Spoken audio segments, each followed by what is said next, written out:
આજના આ ગહન અધ્યયનમાં સૌનું સ્વાગત છે. આજે આપણી પાસે ગૌરવ ચૌહાણ દ્વારા તૈયાર કરવામાં આવેલ એક અત્યંત રસપ્રદ અને સંશોધનાત્મક સામગ્રી છે. બિલકુલ.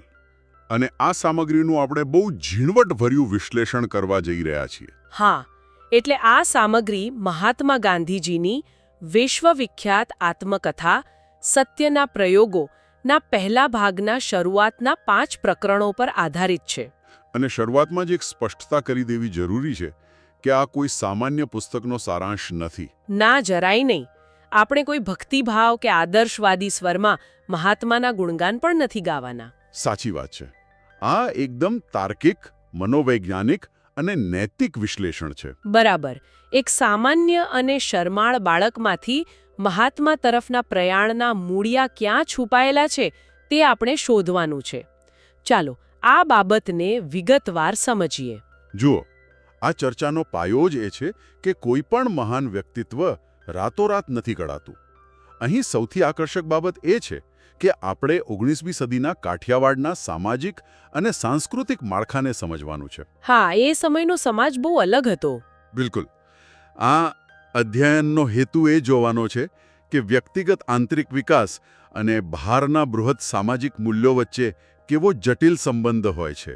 એટલે કે પરિવારની નાની નાની ઘટનાઓ, બાળપણના ડર અને સમાજના રીતરિવાજો કેવી રીતે ભવિષ્યની વિચારધારાઓના બીજ રોપે છે. સાચું. તો તેમના જન્મ અને પારિવારિક વાતાવરણથી શરૂઆત કરીએ. પોરબંદરના એક દિવાન પરિવારમાં મોહનદાસનો જન્મ થાય છે. તેમના પિતા કરમચંદ ગાંધી, જેમને કબા ગાંધી તરીકે પણ ઓળખવામાં આવતા. તેઓ કોઈ ઔપચારિક ઉચ્ચ શિક્ષણ પામેલા ન હતા, પણ અત્યંત અનુભવી અને સત્યનિષ્ઠ હતા. વ્યવહારુ વ્યક્તિ હતા. હા. અને સ્વભાવે થોડા ક્રોધી પણ ખરા. હા.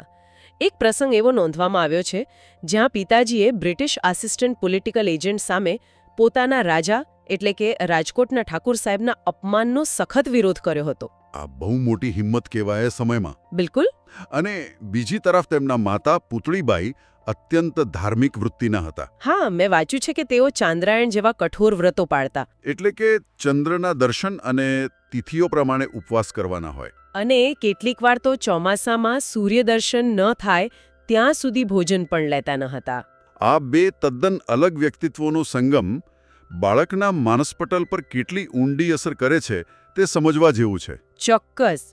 એક તરફ પિતાનું વર્તન છે જેમાંથી સત્તા સામે સત્ય માટે અડગ ઊભા રહેવાની હિંમત અને નેતૃત્વના બીજ રોપાયા. અને બીજી તરફ માતાનું જીવન છે, જેમના કઠોર ઉપવાસો અને વ્રતોમાંથી આત્મનિયંત્રણ એટલે કે પોતાની ઇન્દ્રિયો પર કાબૂ મેળવવાની ક્ષમતાનું સિંચન થયું.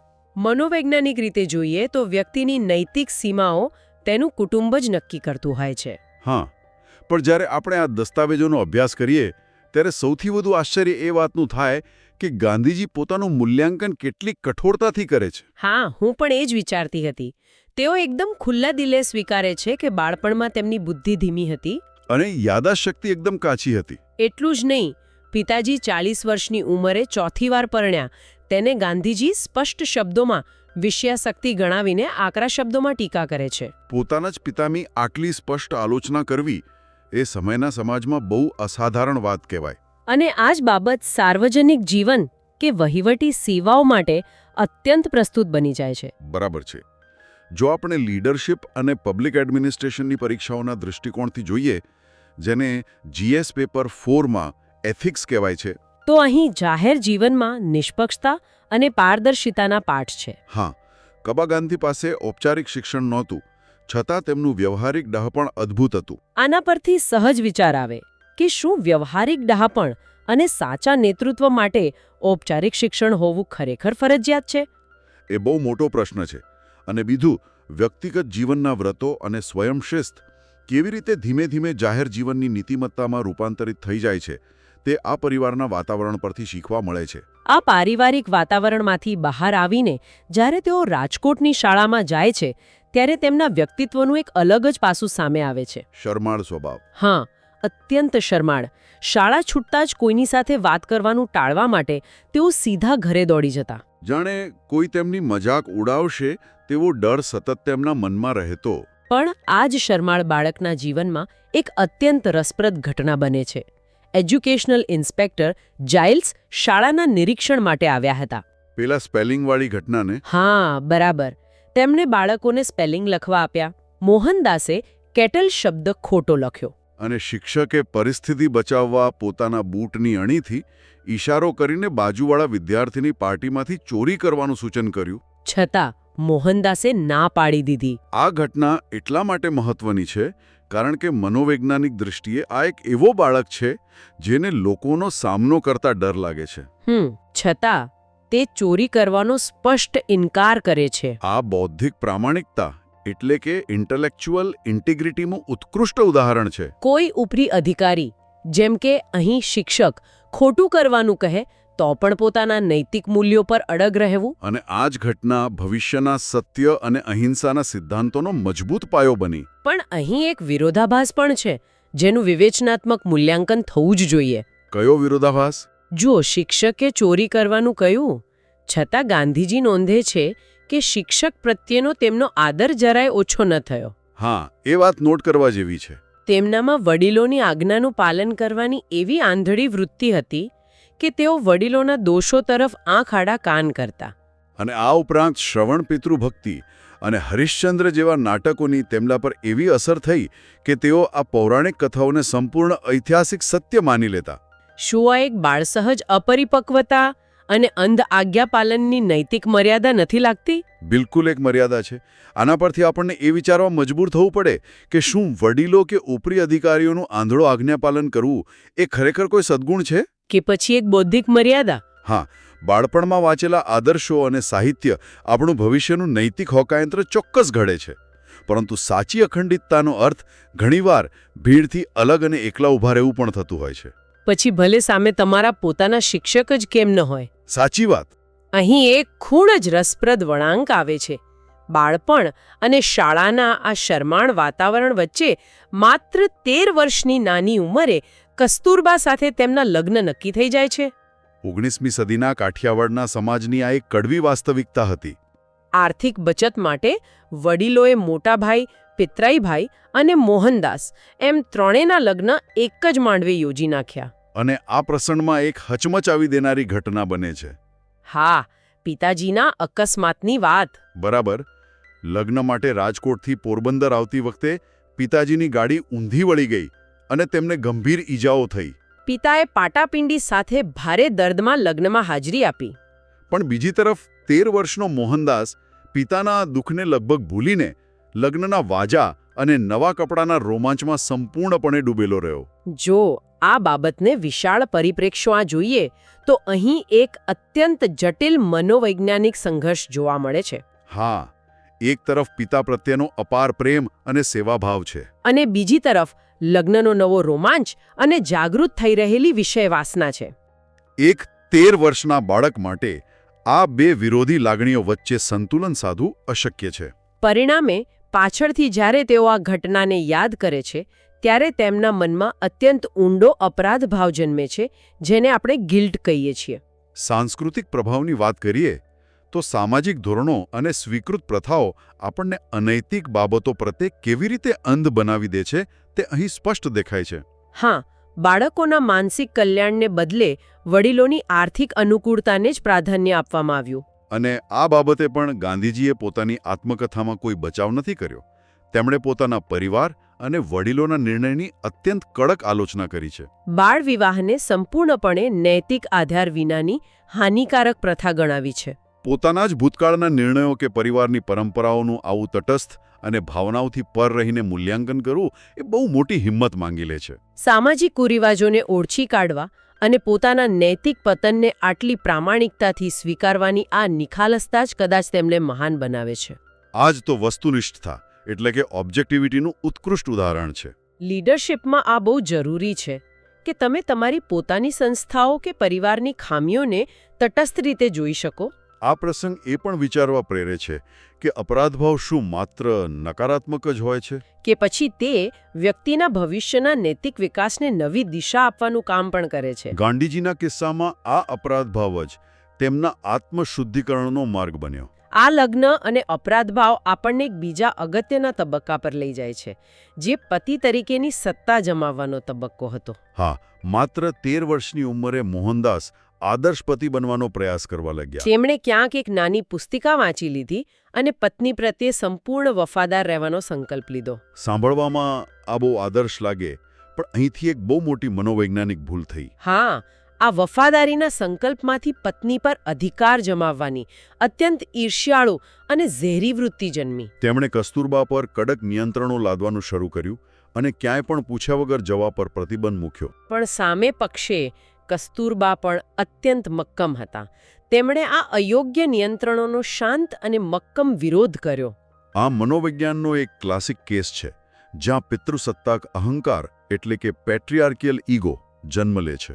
વિચારો કે એક નાનો છોકરો, જેને હજુ દુનિયાની કોઈ જ સમજ નથી, તે માની લે છે કે વફાદારીનો અર્થ પત્ની પર માલિકી ભાવ જમાવવો થાય છે. અહીં પ્રેમ અને શંકાનું અત્યંત ખતરનાક મિશ્રણ જોવા મળે છે. પોતાની ફરજને સામેવાળી વ્યક્તિ પર અધિકાર લાદવાનું સાધન બનાવવું એ નૈતિક રીતે ખૂબ મોટી ભૂલ છે. અને અહંકાર પોતાને નૈતિક ફરજના સુંદર મોહરા પાછળ કેવી રીતે છુપાવી લેતો હોય છે, તેનું આ શ્રેષ્ઠ ઉદાહરણ છે. ગાંધીજી પોતે પણ સ્વીકારે છે કે તેમનું વર્તન અત્યંત આક્રમક, ઈર્ષાળુ અને એક રીતે દંભી હતું. તેઓ પત્નીને ભણાવવા માંગતા હતા, પણ રાતનો સમય વિષયવાસનામાં જતો હોવાથી તેઓ ક્યારેય કસ્તુરબાને વ્યવસ્થિત ભણાવી શક્યા નહીં. પરંતુ અહીં સાંસ્કૃતિક પ્રભાવનો એક બીજો એંગલ પણ રસપ્રદ છે. કયો એંગલ? હિન્દુ સમાજની તે સમયની પ્રથા મુજબ બાળપત્નીને લાંબો સમય પિયર મોકલી દેવામાં આવતી. ગાંધીજી નિખાલસપણે માને છે કે આ જ પ્રથાએ તેમને સંપૂર્ણપણે વાસનામાં ડૂબી જતા અને બરબાદ થતા બચાવી લીધા. આ જ આંતરિક સંઘર્ષમાંથી ભવિષ્યના એક અત્યંત મહાન વિચારનું બીજ રોપાયું.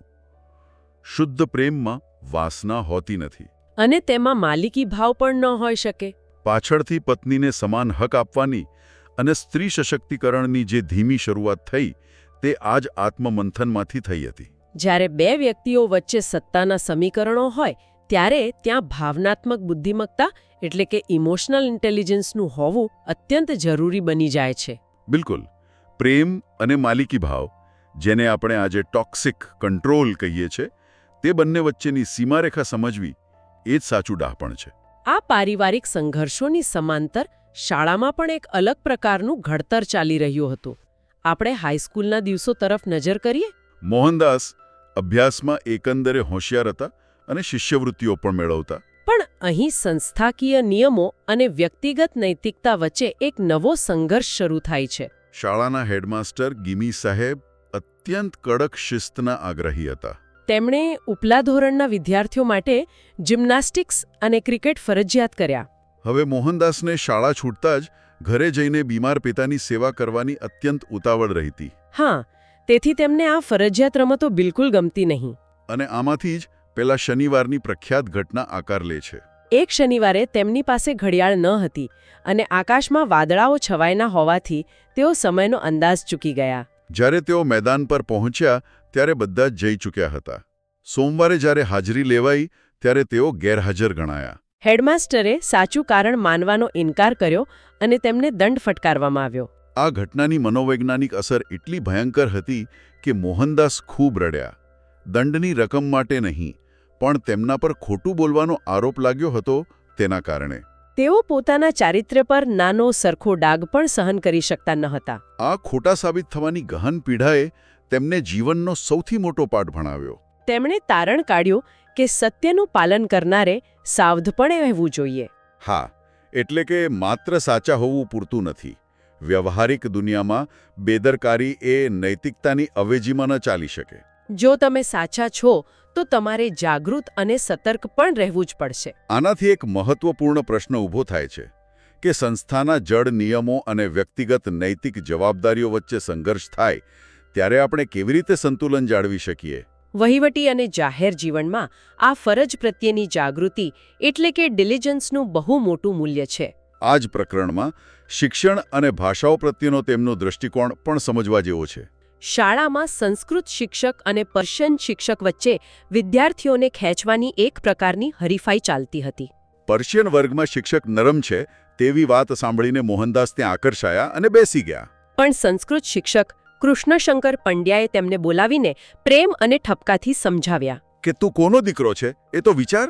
પોતાના ધર્મની અને મૂળિયા સમાન માતૃભાષા અને સંસ્કૃત ભાષા આટલી સરળતાથી ન છોડવી જોઈએ. શિક્ષકના અસ્નેહે અને થપકાથી તેમને શરમ આવી અને તેઓ ફરી સંસ્કૃત ભણવા લાગ્યા. આ નાની ઘટનાએ તેમનામાં તમામ ભાષાઓ અને ધર્મો પ્રત્યે સંભાવ કેળવ્યો. જો કે તેમણે બે વસ્તુઓ માટે જીવનભર પસ્તાવો કર્યો. એક તો ખરાબ અક્ષરો કાઢવા અને બીજું શારીરિક શિક્ષણને બિનજરૂરી માનવાની બાલિશ ભૂલ. આનાથી એ સ્પષ્ટ થાય છે કે વ્યક્તિના સર્વાંગી શિક્ષણનું સાચું મૂલ્યાંકન માત્ર માર્ક્સ પરથી ન થવું જોઈએ. તેમાં શારીરિક અને સાંસ્કૃતિક વિકાસ પણ એટલો જ અગત્યનો છે. સાવ સાચી વાત છે. તો આ બધી વાતોનો જો એક નિચોડ કાઢવો હોય તો આજના આ વિશ્લેષણને આપણે કેવી રીતે સમજી શકીએ? આ 5 પ્રકરણોનું સંશ્લેષણ કરીએ તો સૌથી પહેલા મારી સામે એક યુવા ગાંધીનો વ્યક્તિત્વ નકશો તૈયાર થાય છે. જો હું તેને સરળ શબ્દોમાં વર્ણવું તો આ એક અત્યંત શરમાળ અને ભીડથી દૂર ભાગનારો કિશોર છે. તે પોતાના માતાપિતાના નૈતિક મૂલ્યોથી ઊંડે સુધી પ્રભાવિત છે. તેના મનમાં એક તરફ અત્યંત આદર્શ બનવાની ઉત્કટ ઝંખના છે અને બીજી તરફ વિષય વાસના, ઈર્ષ્યા અને અહંકાર સામેનો એક ભયંકર આંતરિક સંઘર્ષ પણ ચાલી રહ્યો છે. અને આ જ આંતરિક સંઘર્ષો છતાં આ બધાની વચ્ચે તેમની સત્ય અને પ્રામાણિકતા પ્રત્યેની જે નિષ્ઠા છે તે ક્યાંય ડગતી જોવા મળતી નથી. આ અધ્યયન આપણને કેટલીક અત્યંત ગહન બૌદ્ધિક ચર્ચાઓ કે નિબંધ લેખન માટેના ઉત્તમ વિષયો પૂરા પાડે છે. હા, જેમ કે આપણે ચર્ચા કરી તેમ વ્યક્તિના નૈતિક ઘડતરમાં કૌટુંબિક વાતાવરણની નિર્ણાયક ભૂમિકા શું હોય છે.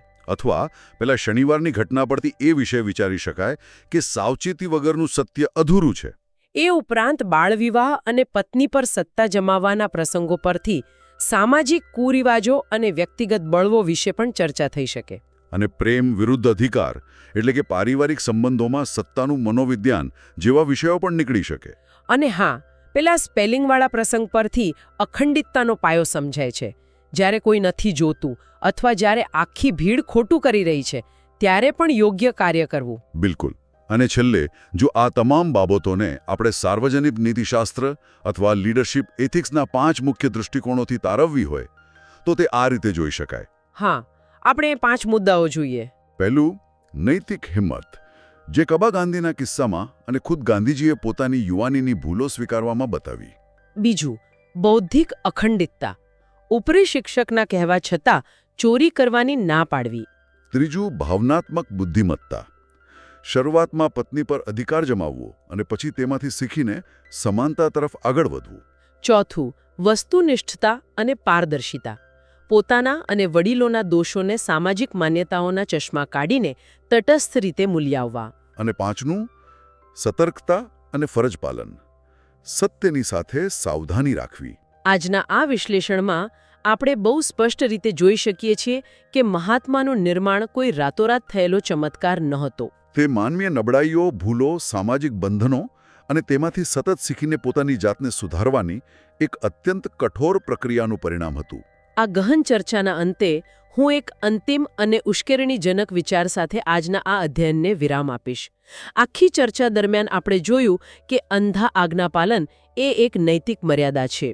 હા, તો વિચારવા જેવી વાત એ છે કે જો વડીલો કે ઉપરીઓનું આંધળું આજ્ઞાપાલન કરવું ખોટું છે તો કઈ ઉંમરે અથવા કયા સંજોગોમાં વ્યક્તિએ પરંપરાઓ અને વડીલોની આજ્ઞા પર પ્રશ્ન ઉઠાવવાનું શરૂ કરવું જોઈએ. અને શું આપણો સમાજ આજે ખરેખર એવા સ્વતંત્ર વિચારકો સ્વીકારવા તૈયાર છે ખરો? આ પ્રશ્ન સાંભળનાર દરેક વ્યક્તિ માટે મનોમંથનનો વિષય છે. ચોક્કસ. આ એક બહુ જ મોટો અને ગહન વિચાર છે. ગૌરવ ચૌહાણ દ્વારા પ્રસ્તુત આ વિશ્લેષણ સાંભળવા અને અમારી સાથે આ ચર્ચામાં જોડાવા બદલ ખૂબ ખૂબ આભાર. Stay tuned for this next chapters of Gandhiji biography and follow YouTube channel name Gaurav for India.